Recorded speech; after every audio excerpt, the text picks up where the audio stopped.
everyone. India today is the fastest growing large economy. And if this momentum were to continue, there is a view that India, when we celebrate 100 years of independence, we would be the third largest economy. In fact, there is a book in the market authored by economist and executive director of IMF, Professor K.V. Subramanian, who's of the opinion that India is on the right trajectory. Yes, our ambitions may be too much, but it is achievable.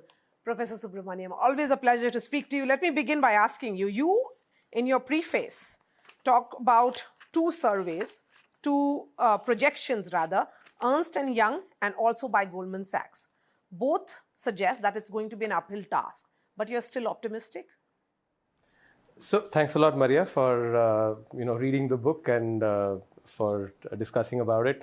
So I wonder why you say uphill task. Ernst & Young projects India to be a $26 trillion economy by 2047.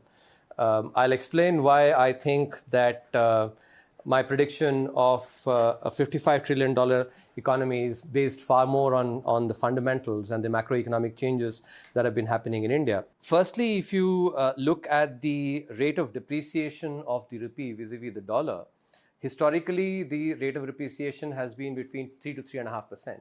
And this has happened in an environment where the rate of inflation in India has been 7% plus. In contrast, if you look at the data post-2016, when we implemented the inflation targeting regime, despite COVID and despite the Ukraine war and the resultant supply-side problems, inflation has been on average 5%. So there's been a secular decrease in inflation by at least 2%, since the inflation targeting regime was put in place. And one of the fundamental principles of international economics is that even if, let's say, you leave the real appreciation of the currency, which has been about 1.5% in the past, if the rate of inflation declines, to keep the real value of the currency the same, the rate of depreciation will have to decline as well. So the 2%, more than 2% decrease in inflation will translate one for one into a lower rate of depreciation. And this impacts the growth or the projection through the power of compounding. And let me illustrate that. So if you assume 7% growth in real terms, 5% inflation, that's 12% in nominal rupee terms, and take the historical rate of depreciation, which is what Ernst & Young uses, 3% rate of depreciation. And we know very well that the depreciation robs value in dollar terms compared to rupee. So subtract that, 12 minus 3 is 9. There is this rule of 72, which actually tells you how many years it takes to double your money given the rate of growth. At 9% rate of growth, 9 times 8 is 72. So GDP doubles every 8 years. You make this comparison with China, and you refer to it saying that, how they set up a target in 2007, and despite the global financial crisis, they were able to achieve the GDP numbers. But again, that's not a country or economy that we refer to these days. Why do you refer to China at all? So I refer to China, not only China, but other countries as well. As I mentioned in my response to your earlier question, explaining how the $55 trillion economy can come about, that depends on us growing at 8% from here on. That is ambitious, but achievable. And China is actually mentioned as a case of a country starting from 2007. And why do I choose 2007? Because their GDP per capita was almost identical, to what India's is today. So in other words, that's an apples to apples comparison. The economy was at almost of a similar, level in terms of GDP per capita. Then over the next, close to 2 decades, despite the global financial crisis, despite COVID and the other, shocks that have come to global demand, they've grown at close to 8%. What is the learning that we can take from there? That good policy, and their growth was actually driven a lot by domestic investment and also exports. Those were the two big engines that drove their growth. And it required good policy for them to actually enable these two growth drivers. So the lesson from there is that, for us, much like we've implemented in the last 10 years, good policy, if we can double down on good policy, then we can produce that growth as well. But that is not the only argument that I provide for why we can actually deliver this kind of growth. If you look at the Indian economy, anywhere between 2/3 to 3/4 of our economy is still informal. And we know very well that informal sector firms are far less productive compared to the formal sector firms. And given the public digital infrastructure that has been implemented, and that's a very important initiative that's been taken, the productivity growth and through formalization will be significant. That's one of the key drivers for the 8% growth. The second pillar in your book that will lead to transformation is social, balancing that social and economic inclusion. How will that really happen if you say that the jobs are being created, but there's a narrative which says otherwise? No. Again, let me emphasize what I mentioned. What I'm saying is jobs have been created in the last 10 years using high quality data, but jobs still need to be created going forward. What you and other commentators are actually trying to push this binary narrative that if there is an emphasis on job creation, that means jobs are not being created. No, that is not the case. Jobs have been created, but actually that still requires, because we are a young population, we need to create more jobs going forward as well. We need to skill more people. Why? Because at the same time, while we've done this over the last 10 years, there is technological change that is happening. There is the possibility of artificial intelligence coming in. So we cannot basically be sitting on the good work that has been done. We need to redouble our efforts, and therefore social and economic inclusion, agriculture, economic jobs, all these are really critical elements of the push for social and economic inclusion. India has been in the last 10 years particularly addressing the infrastructure issue, the highways, the bridges that have been constructed, and these are assets for the nation. Yeah. But there is the other viewpoint that the government is not spending much on education, on health. These are sectors which need to be carried along. So again, here, my view is more nuanced. There is a chapter on education, there's a chapter on healthcare. In fact, across 27 chapters, I've actually laid out all the various policy steps that need to be taken, not just in education and healthcare, but across the spectrum on economic policy. I want to make a distinction between education and healthcare. In healthcare, it is important that together both states and center increase the spending on healthcare.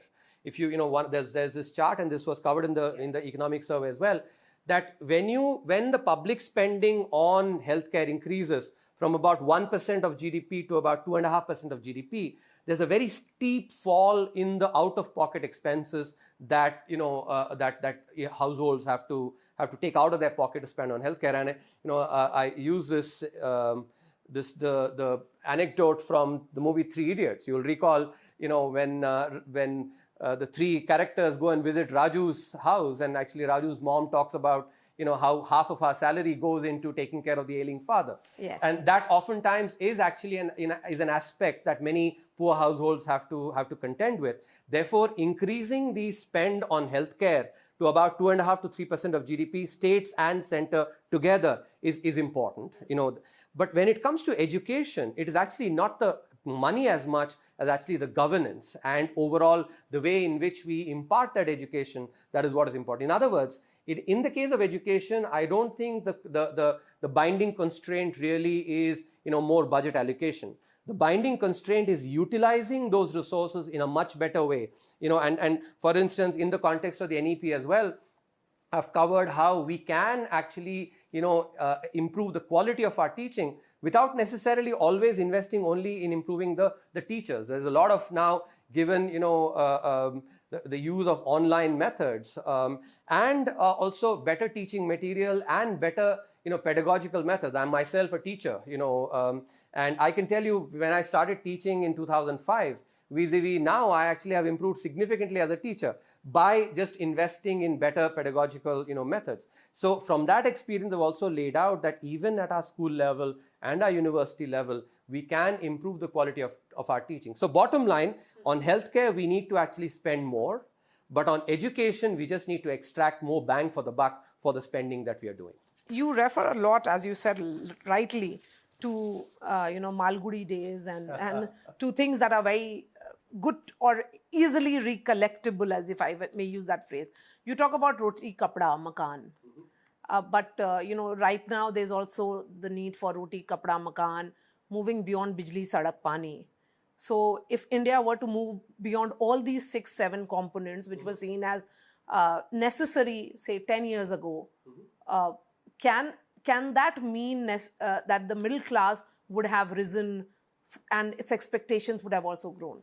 Indeed. And I think what we are seeing, if we look at the kind of narratives that happen post policy measures, it is reflecting an aspirational middle class that is also voicing, now they're not just happy getting roti kapda makan or bijli, these are things, or for instance, are having a their own toilet at home, getting electricity. These are aspects, these were absolutely basic necessities that actually were required, and they've been covered. And you would recall in the 2021 economic survey, we had this basic necessities, bare necessities index, and we had shown how those have improved.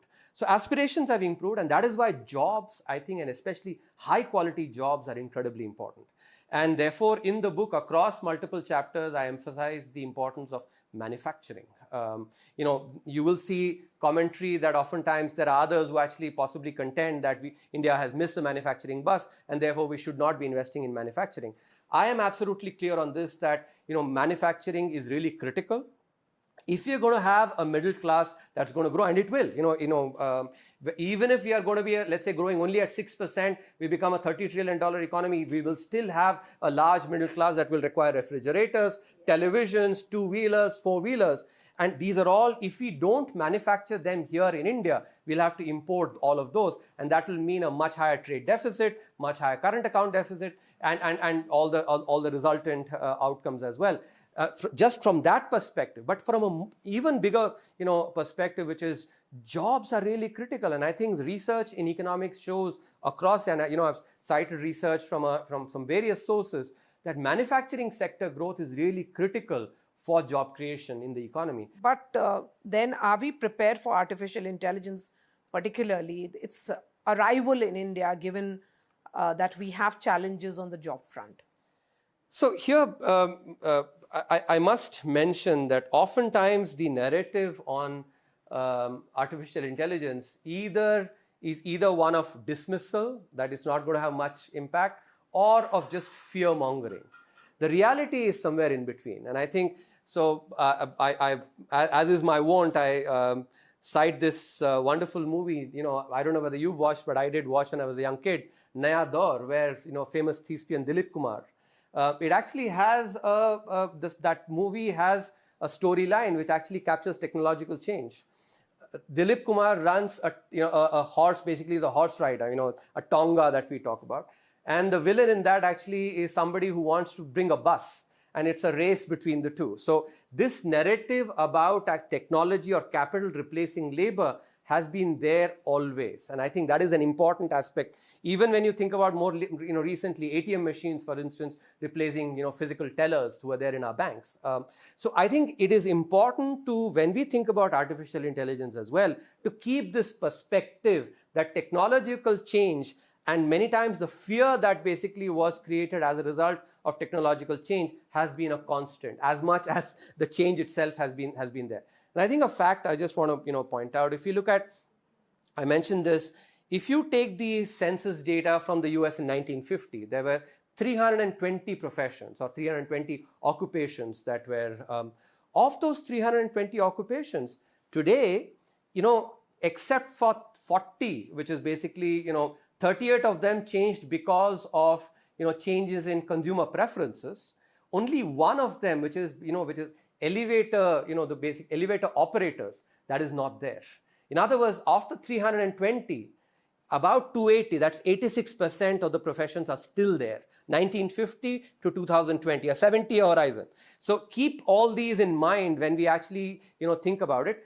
And I also point out the research at MIT by David Otter and Darren Acemoglu, who show that the impact of artificial intelligence will be there. but it'll be more in the form of transformation of the nature of job rather than necessarily job loss. And these are the kind of aspects that we need to keep in mind so that some of the fear mongering on this is something that actually is seen in the correct light. Since we are in the domain of social equity, you have also talked about judicial reforms, and also you speak about bureaucratic reforms. Yes. While you were working in India, did you face challenges from the bureaucrats? Given that this book is on, on what we need to do for the future, forward, but yes, let me focus on that. Let me, start with a anecdote, and it's a real anecdote that I think captures this. In 2014, none other than Bill Gates, yes, had a chess match with Magnus Carlsen, the world chess champion. And what happened? Bill Gates lost to Magnus Carlsen in just 80 seconds. How much? 80 seconds. Imagine losing a chess match in 80 seconds. So Magnus Carlsen made mincemeat of Bill Gates. Why? Because Magnus Carlsen is a specialist in chess. Yes. Bill Gates. Too many generalists we have. Exactly. You speak about it, right? For all the capability and the incredible accomplishments of Bill Gates, in chess, he's still a generalist. Yes. I would actually, speculate that if, for instance, Magnus Carlsen were to have, gone and, let's say, contested on software creation, Bill Gates would have made mincemeat of Magnus Carlsen similarly. This example illustrates the importance of specialization. And that is an aspect that we really need to focus on. Given the kind of, especially after 1991, but going forward now, the global economy is, shocks have become very important and very frequent as well. And therefore, specialists are really required to be able to respond to this. Because I think about actually, are very capable people, but Bill Gates, let's say not necessarily specialists, is there a sort of an unequal contest that they're actually having to deal with Magnus Carlsen who are specialists across the table? And therefore, the importance of emphasis on specialization, I think, is really, really critical in the, when we talk about bureaucracy. And I think some of the recent developments, I think, I didn't anticipate any of those when I was writing the book, I think makes this all the more germane that the focus on specialization and all the policy steps that need to be taken to enable the specialization in the bureaucracy, I've covered that as well. So, since you're talking about the steel frame, and they actually play that very, very decisive and crucial role. MSMEs, startups, all big words, all great words. But when it comes to translation, and I'm going to go back to the idea of social equity because I think that's very, very intrinsic to what you say is going to be the growth of India. Can a powerhouse India of 2047 take the rural parts of India and the urban parts of India together? Can it take the south and the north together? Can it take the east and the west together? Can it take the heartlands of India together? So if you would recall, Marya, in December, this north-south divide was actually at its peak. And then, of course, now in the next few months, it has died a very quick death. So when one looks at over a 20 to 25-year period, these bubbles that come up actually and, which are made to seem as if they are here to stay, I think we have to be careful in assessing these narratives for what they are. Going forward, I think, in a democracy, social and economic inclusion is incredibly important, as we spoke before as well. I think many of the basic necessities having been satisfied. Job creation, some of the sectors like agriculture, actually, yes. Growth happening there. Those are really important for social and economic inclusion. And in a democracy, if, for instance, some sections, let's say, are feeling that they're not benefiting as much from the reforms, that can create fault lines for opposition. Are you fearing that? In a democracy, because you have used a phrase called empowerment through employment. Yes. So you certainly feel that there are certain marginalized communities who could feel that they are not the beneficiary of the reforms of the government. I think the fact is, in any democracy, at any point in time, it is really important that the various sections of society are carried forward, because in a democracy, you have to have sections of society supporting reforms as well, or by and large support. And therefore, from that perspective, I think job creation and empowerment, empowerment through employment is quite important. Let me again, emphasize that in the last, 10 years, there has been very good improvement on this. But given the young population we have, and given, the need for us to empower them, the emphasis on this is really critical. Ethical. Why have you called them ethical wealth creation? Emphasized on the word ethics.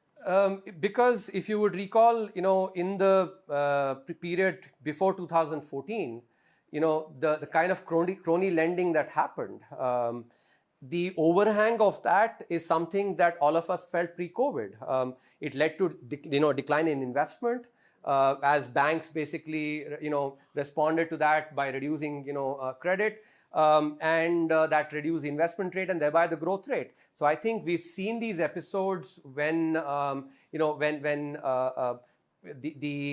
private sector does not indulge in or indulges in not so ethical practices, that has a very large overhang.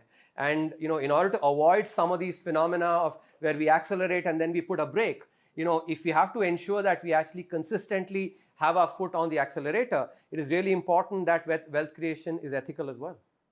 My last couple of questions here, conflict or convergence, and you also speak about inequality and growth, something that we have been talking, repeatedly here. Yeah. It's also because we have a changed political dynamic in the 18th Lok Sabha, given the numbers that are there in the government, and rather very aggressive opposition, which is seeking far more accountability and answers from the government. What do you see will be the challenges and opportunities for this government, particularly which is a coalition government going ahead? So on this, let me point out that, again, as I've mentioned, in the preface itself, one of the things that we have to be careful about is to not cut paste either policies or narratives from the advanced economies.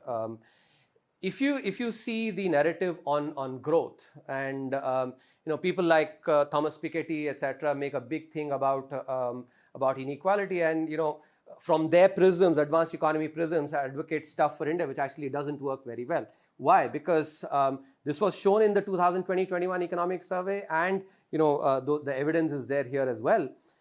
In the advanced economies, higher inequality does correlate very strongly with lower socio-economic indicators. But in India, when you go and use the same indicators and correlate inequality with these indicators, you do not find correlation at all.